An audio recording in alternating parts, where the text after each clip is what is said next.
Everybody, welcome to day 3 of LG Bidding. NHL Bidding coming to you live here at LeagueGaming.com, the League Gaming Sports Network. I am your host, F5Penguin. I know you've missed me. It's been only 24 hours, but it feels a lot longer than that. Of course, I'm sitting alongside, actually, alongside, I guess you could say, one of my best friends now. I think we've been doing this for a long time now. We can call ourselves best friends. Tino, how you doing, man? I'm doing. You're doing? I'm doing. Yes, hey, I'm doing. You know, I'm glad today that we only had to do about an hour of testing instead of like 3. It's good. It's pretty good. We're almost there. If you're following along, there's a lot of ways you can watch us. Make sure you check us out over on YouTube. We are live right now. I think Tino is looking at the comments. Is that what you're doing over there? Over on the YouTube comments? If you have any questions later, we'll ask them there. We're also keeping an eye on the chat box over on LeagueGaming.com. And also, I want to stress this. We are following a hashtag tonight. It is a new day. It is not a work in progress here on LeagueGaming.com. That hashtag is, for those of you playing at home, Collusion Watch 2014. So if you want to tweet us inside information that nobody else can see, if you believe that you're crazy, tweet us at F5Penguin. Collusion Watch 2014.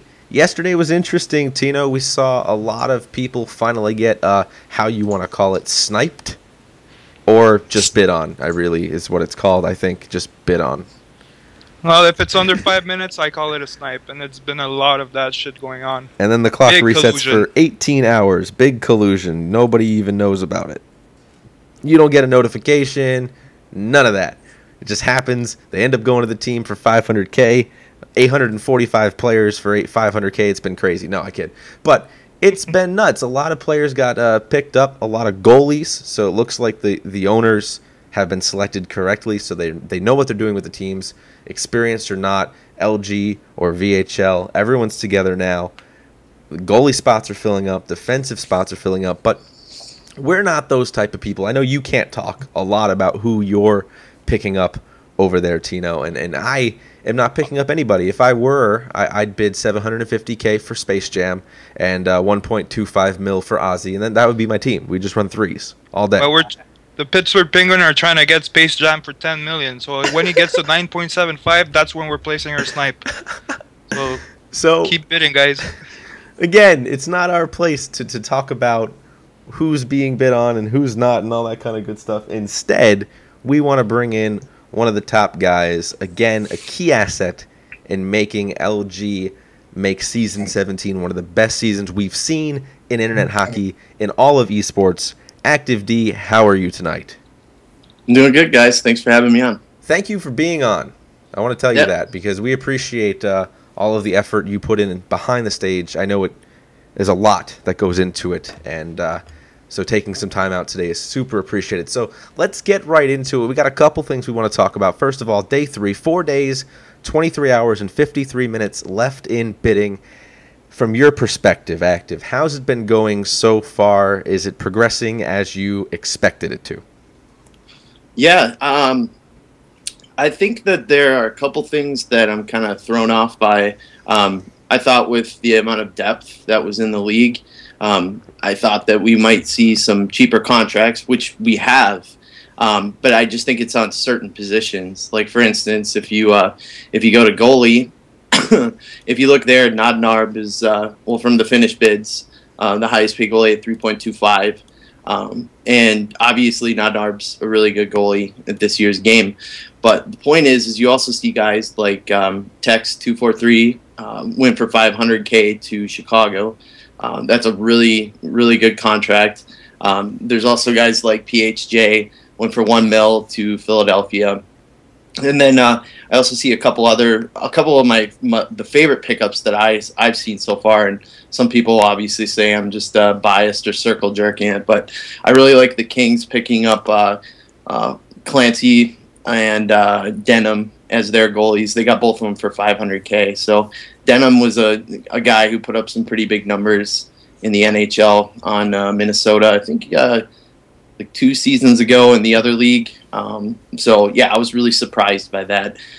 In retrospect, you obviously see the looks like the management teams are obviously looking to spend most of their money on offense or defense. So in seasons past, we've seen goalies go for $8 to $10 million. Paralyzer.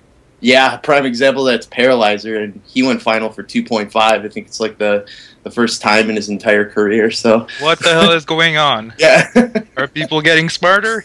It's interesting. Brody said last night, Active, that we've experienced in the past, sometimes you don't have to spend money on a lot of money on goalies to get quality, and maybe the Kings have set themselves up for that by spending $1 million on 2 goalies. Yeah, I heard that last night. He said taking the Act1veD approach to it, which is true. Everyone that knows me and how I build a team, it's always been $500K in the net, because I really think you can find guys that are really good. It's just people don't know them, and you get them for $500K. So I would say definitely those are some of the standouts I've seen so far as far as goalie prices. There are other ones too that are good, but those are some of the ones that stand out right off the top of my head. So, and that's 46 goalies I'm seeing that have been bid. How many goalies do we have in management or ownership over in the NHL level? Does that fill out all of the goalies we needed for the NHL? Let me pull up the rosters. I'll take a look. It looks like, there's still some teams that have pending goalie spots. Just looking right here, just at the first couple. Looks like Buffalo still needs a goalie. Same with Calgary. Looks like Edmonton, Detroit, Florida. So, there's still some teams that definitely need to fill goalie spots still. I should actually look and see what the current prices are on some of these guys, because you might see some inflation there. Yeah, let's see what we got going on. We have a lot of goalies available because everyone's kind of eligible to play in the NHL this season. One of the greatest things that we've seen in competition. But here's some standouts. We got Kopitar going for $2.75 million right now with 8 hours left. And we have Baghdadi going for $1 million with 10 hours left. So there's still some quality out there, and that's 2 of 6 goalies that are currently being bid on all the way down to the $500K level. Right. So Kopitar still being in the game means people want him, especially that he's getting up to the 3.25 cap that we've seen so far in goalies. Mm-hmm. Yeah, this will be kind of a, since you love to talk about bids that are still going and giving names out, and it makes everyone all mad.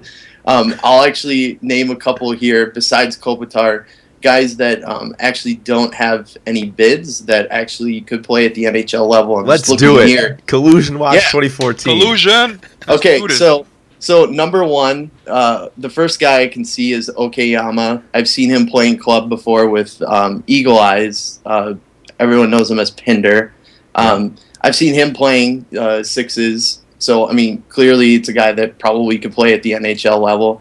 Another guy that I'm surprised has 0 bids, and it might be because of a username thing.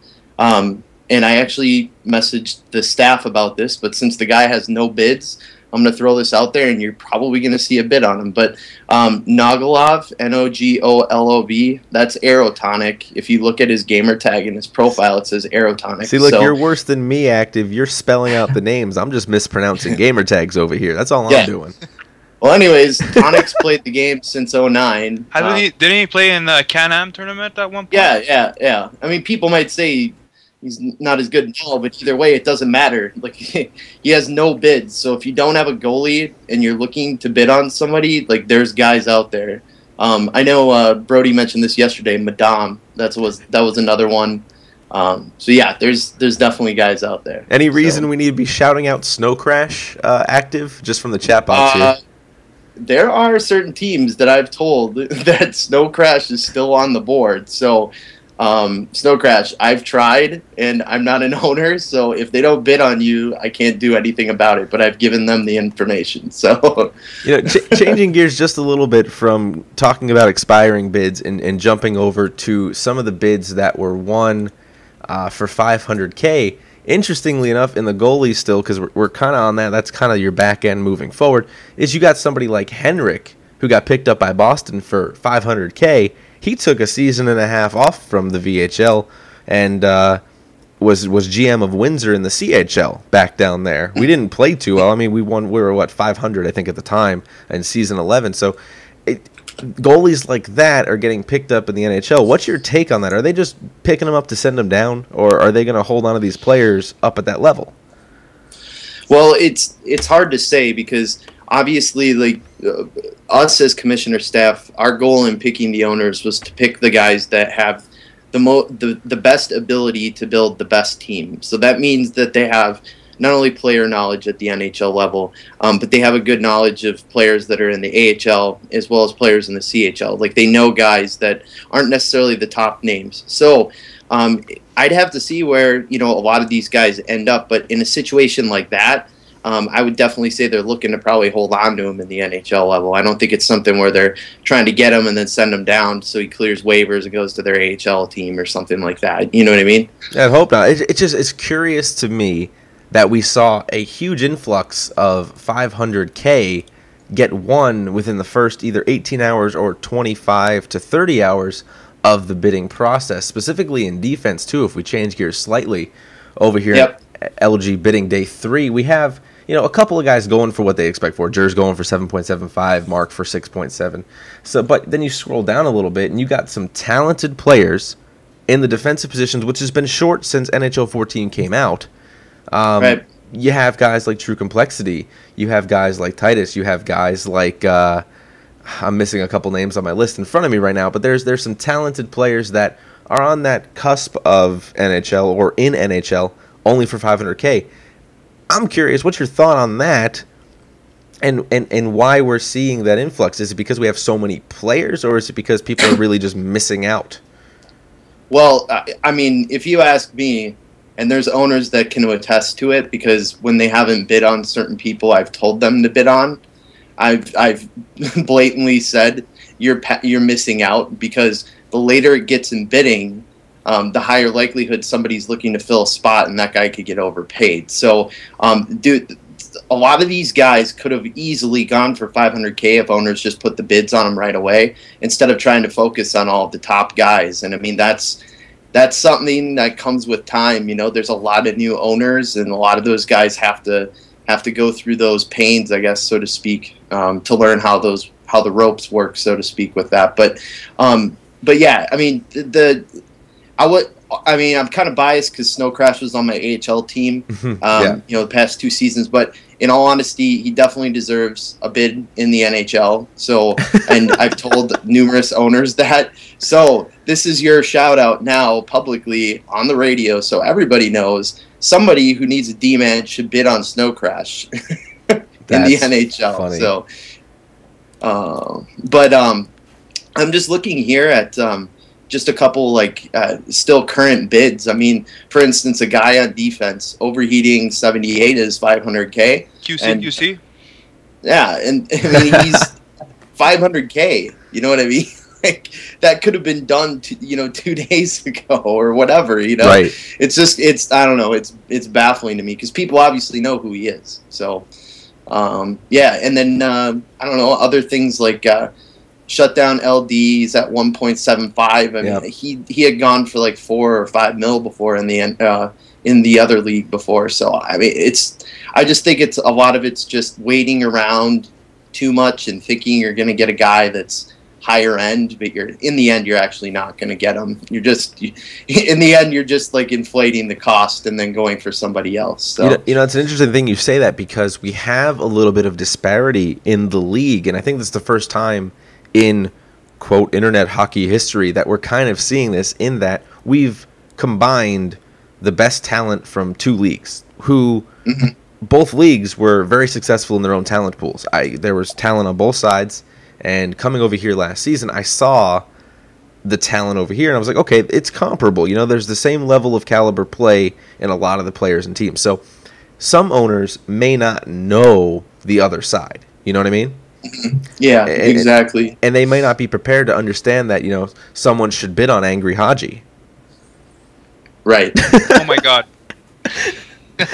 You just gave Mark a massive hard-on by saying that, because Mark has been the biggest Haji advocate for a bid in the NHL. I know. Someone should bid on him. Look, the way I see it is, if you're bidding on some of these players, you need to give a bid to two specific people. That's Haji and F5 Penguin. That's all I'm saying, is you got to give a bid to those two players because they're good. They're talented. That's what I'm saying. Especially at $500K. They're worth it. That's all I'm saying. Yeah. And you guys need to support the media team by bidding on F5 Penguin. He deserves to be in the NHL, guys. If you guys want some sick radio shows, you're going to bid on him. Oh, no. Okay, at least so we can clarify here. I did, for 2 seasons, purposely sign up in CHL just to bring life to the league and make sure there was talent down there to drive it forward. I went for $4.5 million both times. Way too overpaid. Way too overpaid.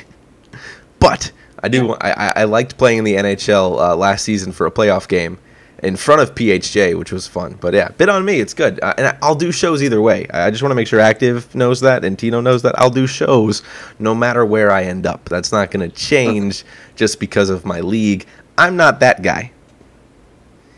Now, who are those guys, though, Active? I'm curious. What do you think is going to happen when all these people that get overbid, not overbid, I'm sorry, when they get overlooked and get other players bid on instead of them, and they don't get in the NHL with their best friends or their good buddies or their butt buddies, whatever it may be?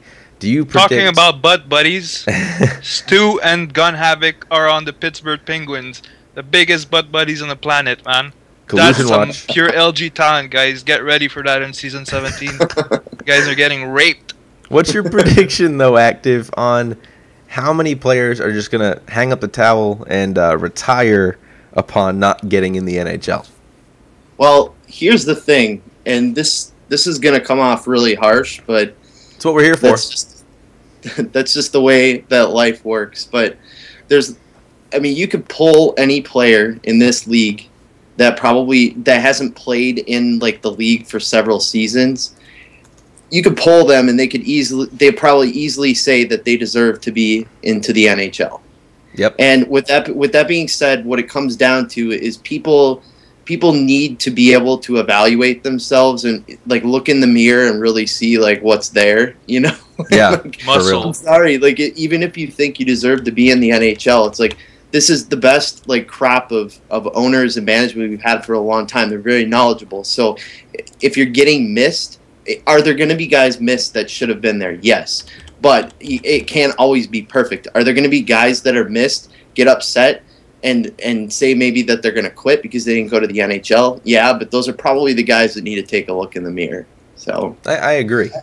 And let's take a look a little bit in a mirror. We'll look at the roster mirror, so to speak, and we have some teams now. Yesterday we didn't really see it. I know some people, I'm not going to mention names, but people that aren't posting media on the website that is driving media headed by me are saying that last night I didn't really dive into too many details about who got bid and where and how the teams form.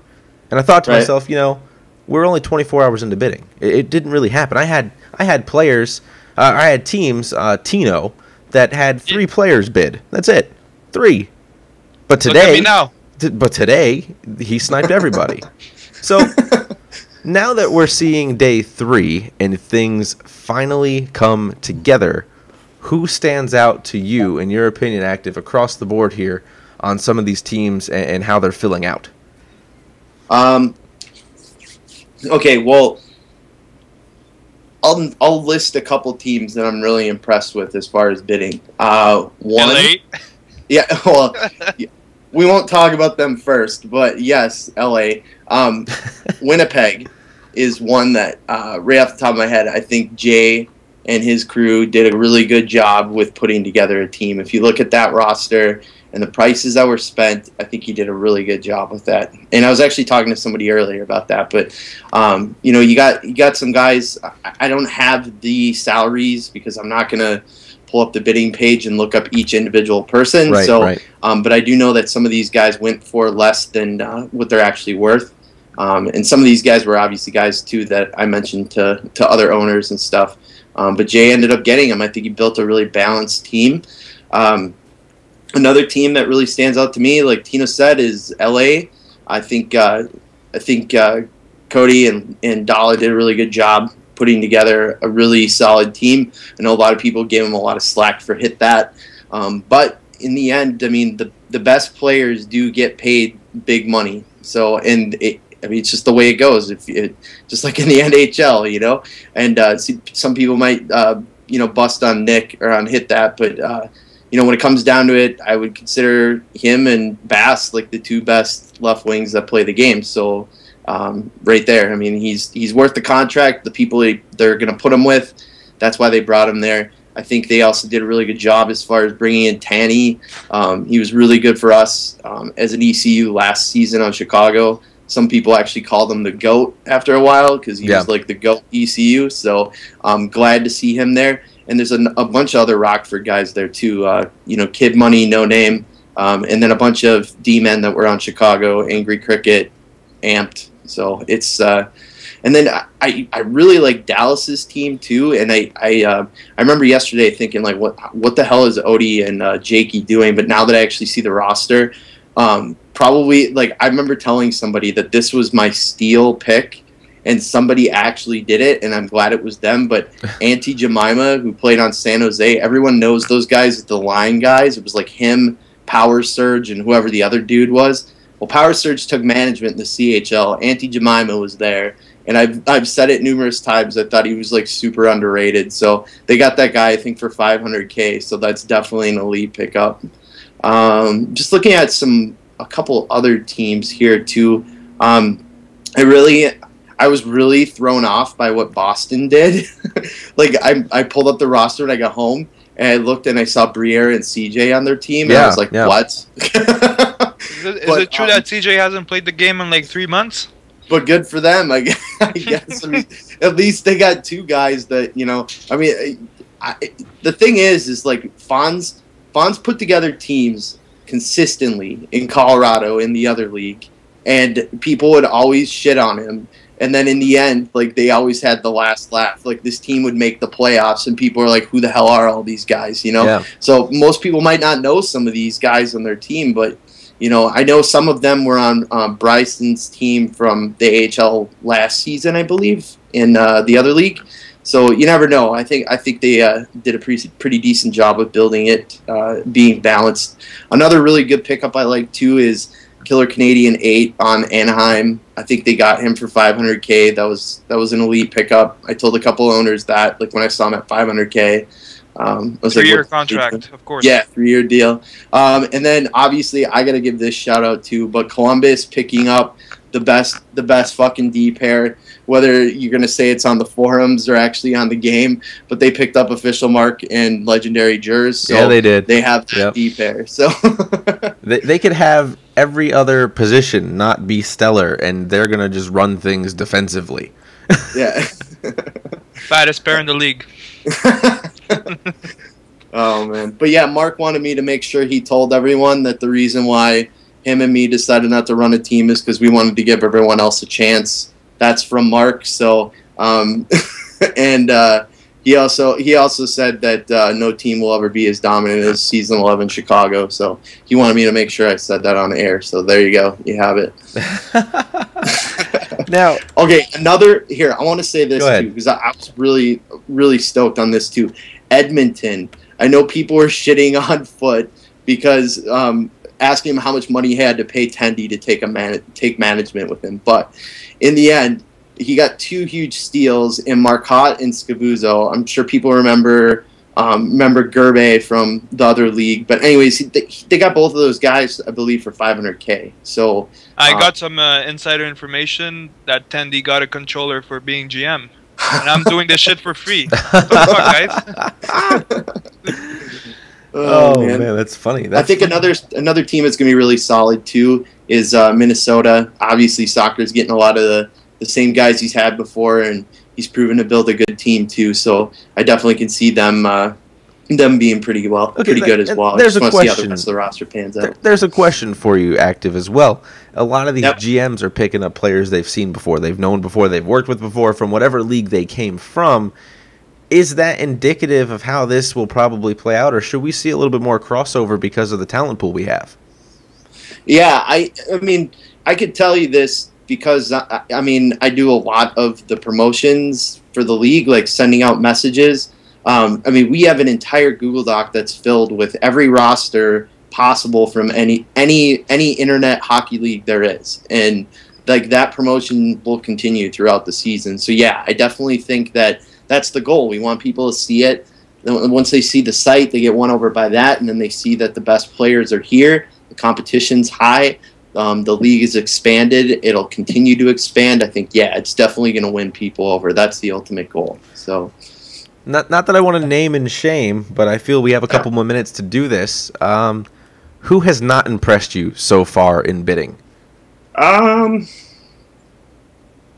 So far, I mean, Maple Leafs. Well, I'm kind of confused by some things with them. Their